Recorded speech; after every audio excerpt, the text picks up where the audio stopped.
Namaste, and today we are going to discuss about the topic related to this particular national highways of our country and the numbering system. But in this episode, we are going to have only the topic related to the old numbering system. And before going to that topic, I would like to say something related to the highways, how they emerged in our country.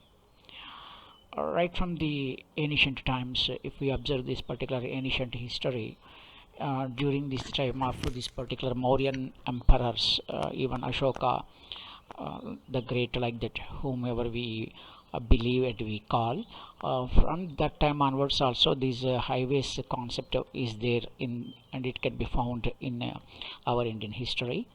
And even there are certain sort of quotations are there in history.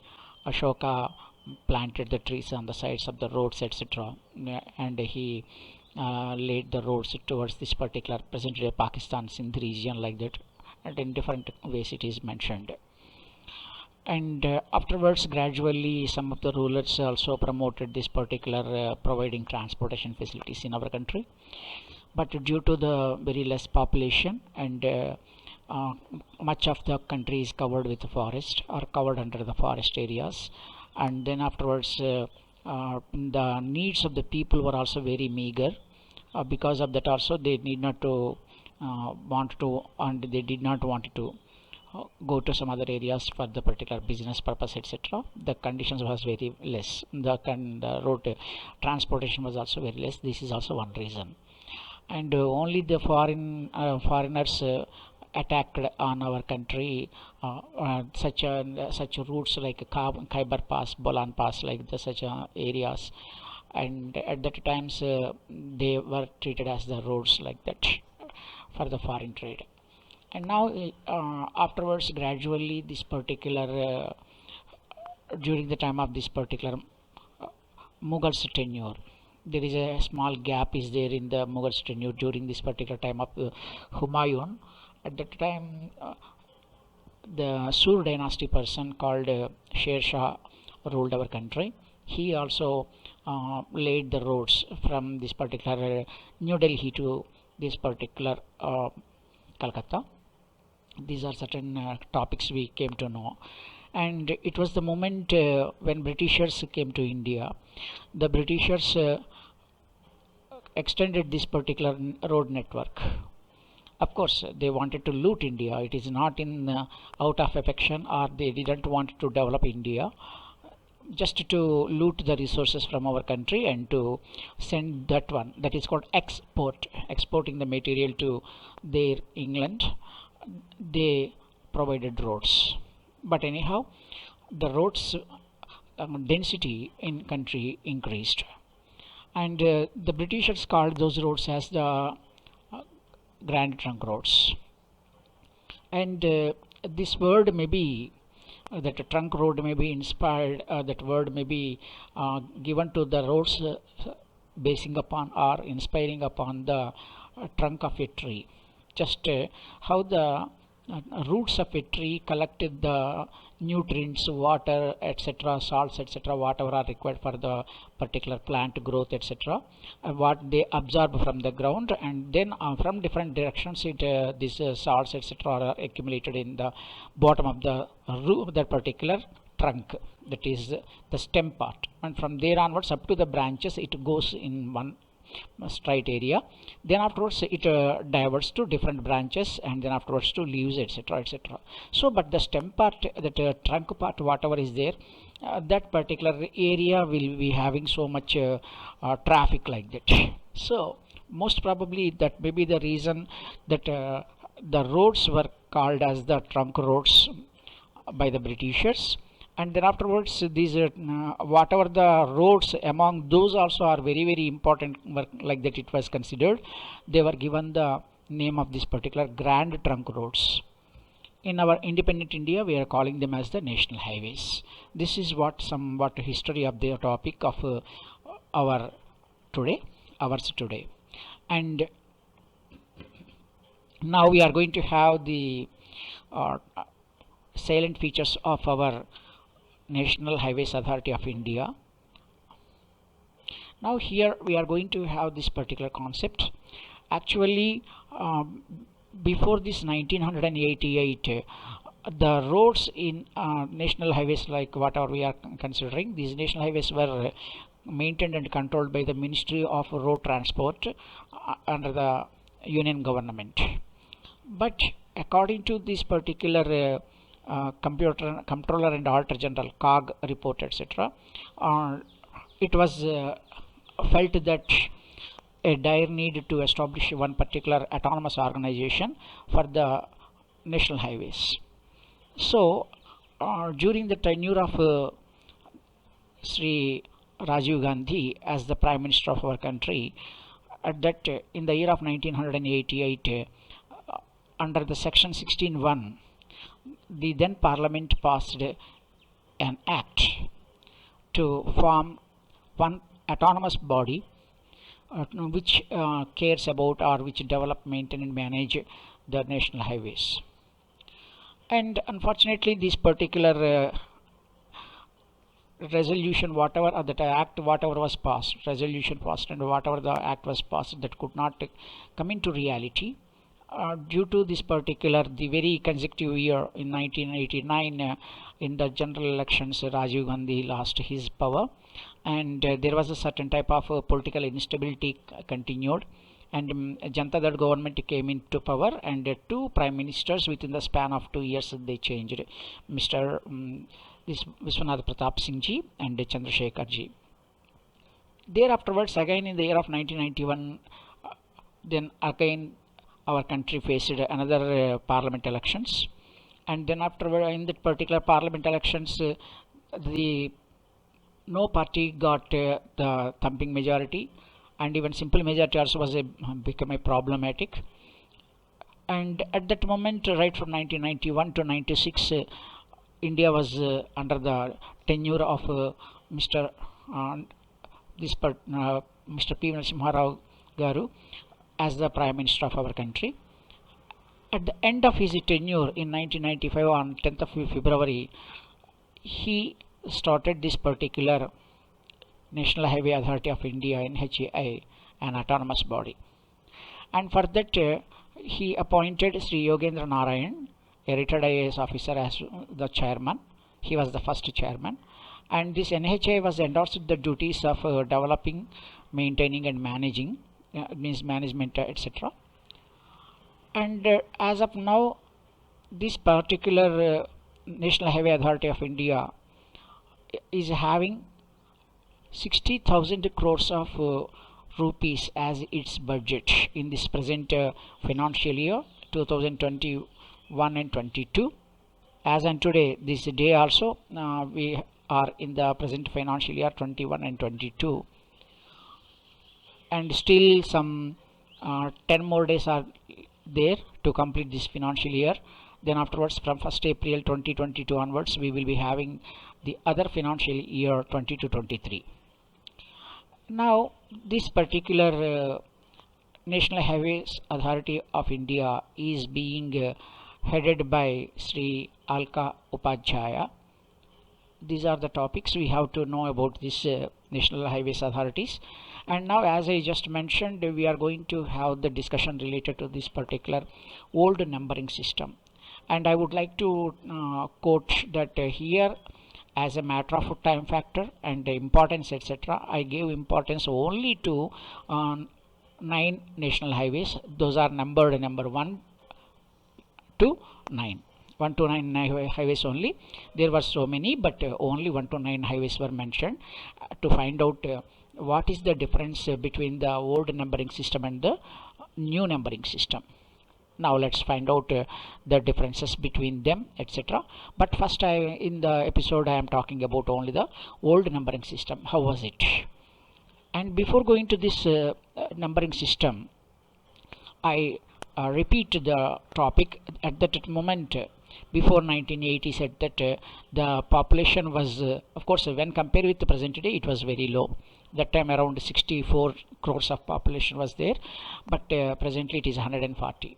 and then road density was also somewhat low, vehicle number is also low, etc. Because of they were very less number of national highways, etc. The management was somewhat easier of those days, so that we didn't have a new type of or modern method of maintaining techniques, machineries, and systems, etc. in every field.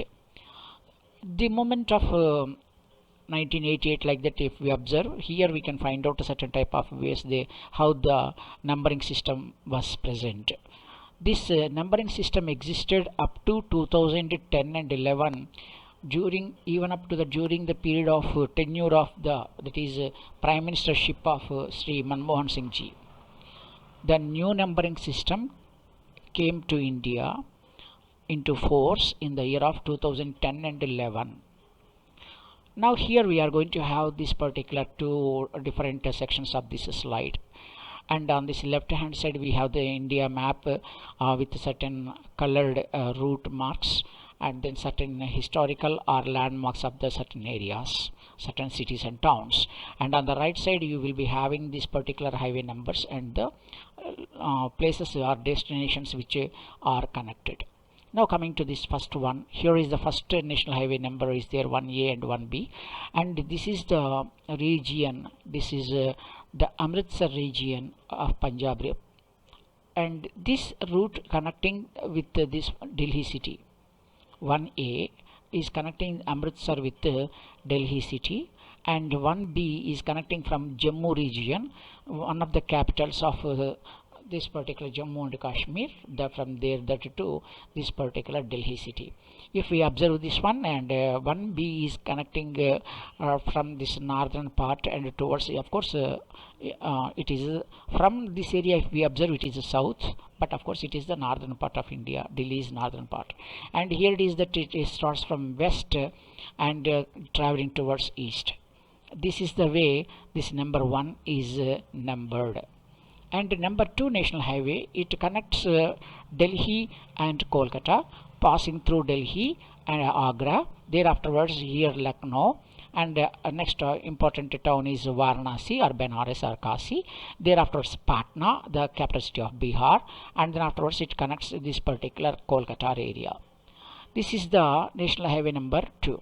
If we observe this, this starts from, of course it is though this Delhi is present in the northern part, it is in the western direction when compared with this Kolkata. So it is connecting, that road number 2 is connecting Delhi with Kolkata. And road number 3, national highway number 3, it is connecting this Mumbai city with this Delhi through Mumbai, Pune, and then afterwards near to Indore onwards, it joins this Agra to Delhi. This was the route. If we observe this, this particular number 3 is connecting north and south. Of course Mumbai, if you think, it is the western part, so here number 2 is eastern part and number 3 is western part, like that they are connecting, or they connected, as these numbers are not existed now to these particular highways. And coming to the other number, that is number 4. Number 4 national highway connects Chennai. Please observe the cursor. Here is in the southern part of the Chennai with this particular Mumbai, passing through Chennai to Bangalore, the present day capital city of Karnataka, and through Shivamogga, and it is passing through like this, and then joins at Pune, and it goes to Mumbai. So this is the area connecting east and west. Then afterwards some part of this particular traveling towards northern direction, like that, but it is connecting this Mumbai. So it is also connecting east and west. Its number is 4. And whereas number 5 national highway connects the Kolkata with Chennai, and this is the road parallel to east coast. And then this particular Kolkata to Bhubaneswar, Cuttack, Visakhapatnam, Vijayawada and Chennai, these are the important locations in between are in en route of this Kolkata and Chennai. And now if you observe this is running parallel to east coast, but it is connecting this northern part of India with this southern part, but it is in the eastern side. This is the national highway number 5. Now whereas coming to number 6, here this number 6 highway passes through certain cities, and it originates at Kolkata to Medinipur, and from here onwards it goes in the direction of west. And here in this location, the present day capital city of Chhattisgarh, that is Raipur, is present, and Raipur is here, and Raipur afterwards Nagpur, and Nagpur afterwards and it joins with this particular Mumbai Delhi highway, and then it goes up to Surat.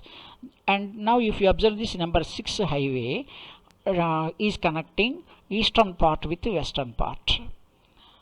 And now among all these things, highway number 7 is somewhat peculiar. It started at Kanyakumari, the southern tip of Indian mainland.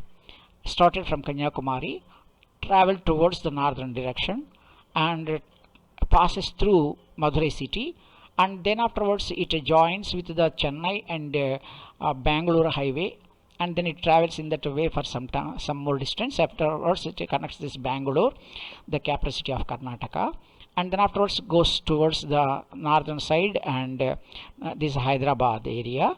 And after Hyderabad it passes towards this particular Adilabad. Thereafter it enters into Maharashtra and joins at Nagpur. Up to here this is the route connecting the north and the south, but here afterwards this particular highway number 7 turned towards the right side, and then it is in the eastern side and travel towards this particular Katni Sagar area, and again turn towards this particular northern direction and joining with Varanasi, which is in Uttar Pradesh state. This is one of the roads, very much peculiar one, and of course of those times it is the longest one. And this is the national highway number 7. And whereas coming to national highway number 8, again this national highway number 8 also connects Mumbai with Delhi, but in a different route.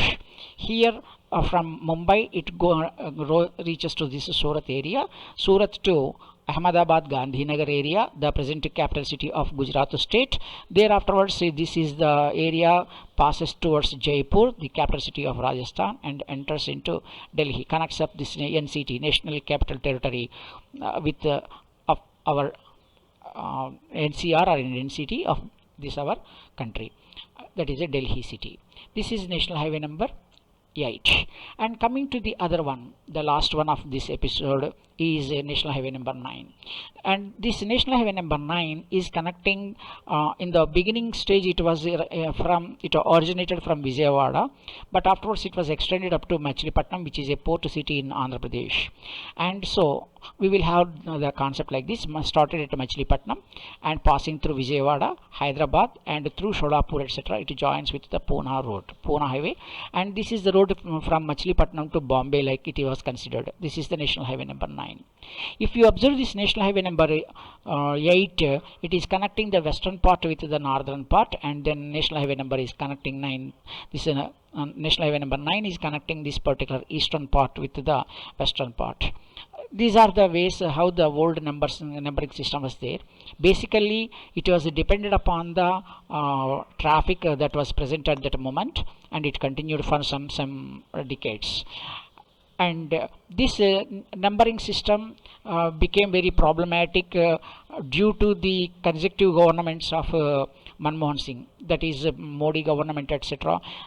And then even before this particular Manmohan Singh, Vajpayee government also made some more and recognized or granted this national highway status to some more roads, and then the road density became even more and more, and year after year the number of roads is increasing and the density is also increasing. Because of that reason it became dire necessary to have a new system in the particular numbering.